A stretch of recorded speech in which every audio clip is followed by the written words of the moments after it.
Gbajúgbajà òṣèré onítìátà ní tí gbogbo wa mọ̀ sí Arẹ̀mú Afọláyan ti fi èròǹgbà rẹ̀ hàn bí nǹkan ṣe rí lórílẹ̀‐èdè Nàìjíríà, bí nǹkan ṣe le koko bí ojú ẹja débi pé àwọn èèyàn ò rí oúnjẹ ẹ̀ẹ̀mẹta jẹ ní ojúmọ́. Pàápàá jùlọ ó fi ara rẹ̀ ó fi ṣe àpẹẹrẹ wípé ní ayé ìgbà kan nǹkan le koko fún òun náà débi pé òun ò rí owó ilé san, òun di ẹni tó ń sun ìta káàkiri. Ó ní ẹ má jẹ́ ká wò pé torí pé òun lọ fún ara ní ìsinmi ní orílẹ̀-èdè Dubai ló fi jẹ́ kí òun máa ṣe fídíò tí òun ṣe. Ó ní ẹ jẹ́ ká wá wò pẹ̀lú gbogbo ìyà téèyàn jẹ lórílẹ̀-èdè Nàìjíríà débi pé àwọn ajínigbé wọ́n á jíyàn gbé, àwọn ajínipa wọ́n máa pààyàn débi pé wọ́n máa gbé ọmọ ìkókó wọn sọ sínú kànga. Ó ní ṣé àwọn ọ̀nà tí à ń gbà lọ sí ibi iṣẹ́, àwọn ọ̀nà tá à ń gbà jáde lójoojúmọ́, ṣé bí ó ṣe yẹ kí àwọn ọ̀nà náà rí náà ni wọ́n ṣe rí yẹn.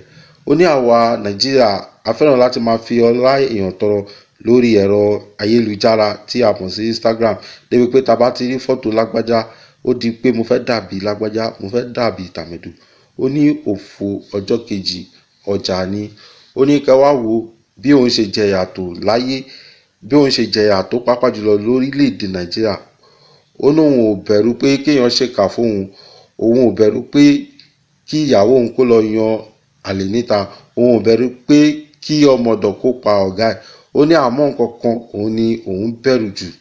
Ẹ wò ó, tó bá jẹ́ ìgbà àkọ́kọ́ rèé tí ẹ̀yin darapọ̀ mọ́ iléeṣẹ́ wa Ìbílẹ̀ Yorùbá TV channel, mo bẹ̀ yín mo rọ̀ yín ẹ bá wa subscribe sí channel wa ìyẹn Ìbílẹ̀ Yorùbá TV channel.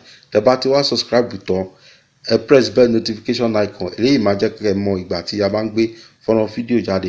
Ẹ farabalẹ̀ kẹ́ gbádùn fídíò yìí. Ó dàbọ̀. Bye bye. Guys, good evening. My name is Arẹ̀mú Olúmídé Afọláyan. I'm an actor and a movie producer. And I want to say this. I know most of you, immediately you hear this about the government and people generally, you will just swipe up and you won't think twice to let this video go. But I urge you to stay on this video till the end. I'm not going to take much of your time. Now, I want to talk about life in Nigeria. I desperately want to talk about life. Life in Nigeria. It's so hard. People cannot feed. People cannot live in the house. Even me sometimes ago, mo ń jẹ owó ilé, mi ò rówó ilé san, mo dẹni tó ń sùn tán. Àwọn èèyàn ló ń jẹjẹ, ọ̀nà ò dáa, ọ̀nà tá à ń gbà ní ojoojúmọ́ kò dáa. I don't want you to look at it because mo wà ní Dubai presently and I'm using the life of Dubai to compare mine. Every day we talk about this and it's nothing. Ẹ wá wo gbogbo ìyà tí ẹ̀dá jẹ láyé. Ẹ wo bí èèyàn ṣe jẹ ìyà tó.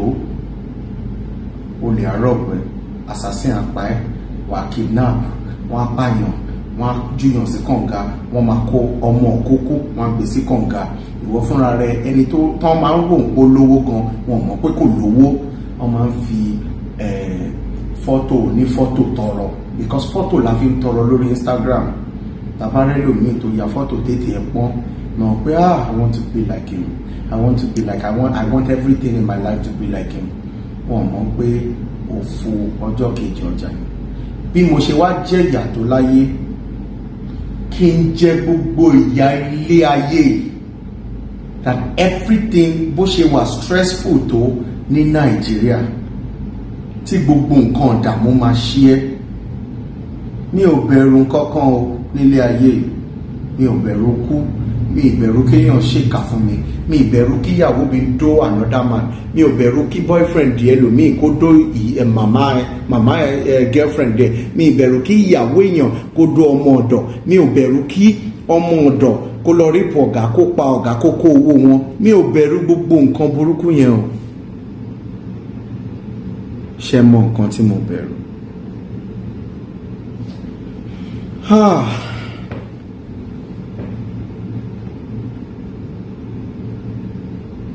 má ṣe o. Mo bẹ̀rù ọjọ́ kú, ọjọ́ tí n bá kú gangan, tí mo dẹni ilẹ̀ tó gbé sílẹ̀.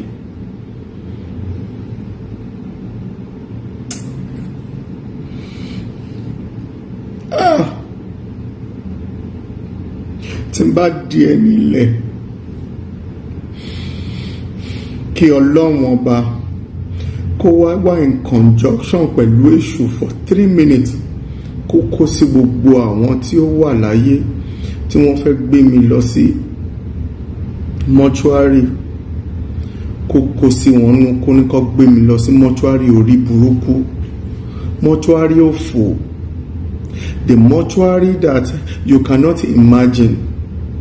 Kan wá tẹ́ mi sílẹ̀ ní mọ́ṣúárì, kí olórí burúkú mọ́ṣúárì attendant kan tí Ọlọ́run ò ní fire fún nínú iná kó wá yọ okó burúkú, kó yọ ọ́ tì mí, kó wá kí okó bọ̀ mí ní fúnra.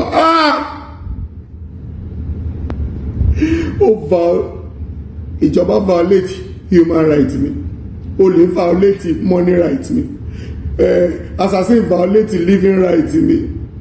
Mo tún wá kú tán, kẹ́nìkan wá kọ́kọ́ máa fíńgà mi, olórí burúkú mọ́ṣúárì attendant. Bí iṣẹ́ máa máa ṣeré.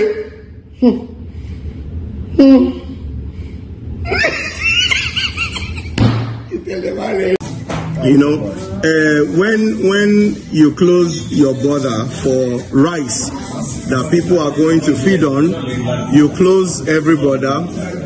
But now there is a terrible thing happening all over the world. You cannot close the border before all these cases of coronavirus enter the country. Kini Abule Adona, we kept on being on our TV. We can't tell bóyá president máa address ọmọ Nàìjíríà ò ṣe bóyá wọ́n bú ìlú àbí wọ́n bú president. Ẹ̀yin náà ẹ wò, just addressing the country alone, is it difficult? Now cases to the 12 by 12, you can shut your own airspace off before anybody will come into the country. If Nkojawa citizen that travel out, you can still shut it up. Oh, ní láti dúró de ìlú mi láti kọ́kọ́ close the border wọn kí wọ́n tó close it here. Irú ìlú mi ni problem tí mo rí kò yé mi. Gbogbo ẹ̀kọ́ ṣá bàjẹ́. Náà tí epidemic yìí bá wá scatter kó di wèrè. A máa pín owó kiri bí nǹkan gbowó ń báńkì. A máa pín owó ẹ̀jẹ̀ àwọn ọmọ ọlọ́mọ. Mo rántí ambulance tó lọ gbé ọmọ London. Ambulance tó gbọ́mọ London yẹn sí ń pé ó ní coronavirus tó gbélé Èkìtì. Ọmọ yẹn tún fídíò nù ambulance dàbí inú dánfó. Ambulance ìlú tá a wà, ìlú tá a ti ń jẹ, ìlú tẹ̀ ń sọ pé Nigeria is the greatest country.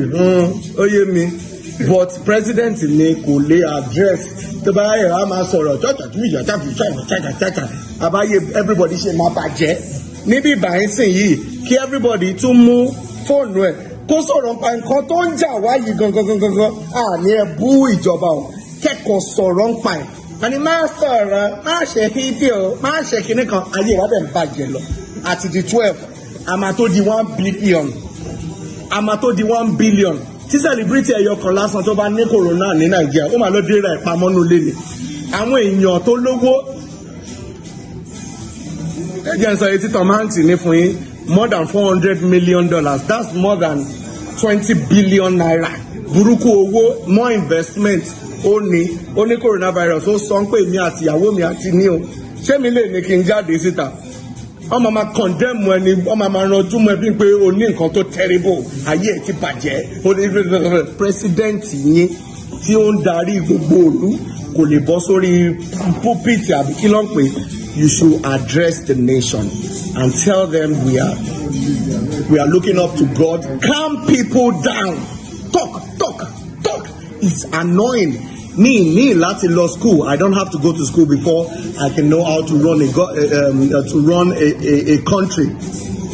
I'm in a bloody state. A bloody state. People will come out and they will talk to their citizens. We are citizens, not animals. We are not egg. We are not fowl. We are things you see. We are human beings. We are not things that you cannot see. Stop making people get frustrated. Address your nation. Bẹ́ẹ̀ náà ni gómìnà kan sọ ńjọ́ sí ó sọ pé sòfà tí wọ́n ti rí rugged máa gbọ́ ó ní sòfà tó ti rí solutions sí piracy ní gbogbo world nígbà kákọ̀ ṣe continue láti jọ kí ló stop ordinary Lagos state nìkan láti find solutions sí piracy káwọn America wà rà lọ́wọ́ ẹ̀ pé kí ló ṣe sí báwo ló ṣe ṣe òun dúró de another country kó ní irú solution yẹn káwọn wà lọ rà lọ́wọ́ wọn. Àní ẹ má sọ̀rọ̀ ẹ má gbẹ́nu òṣì kiri ìlú ọmọ bàjẹ́ lórí yín.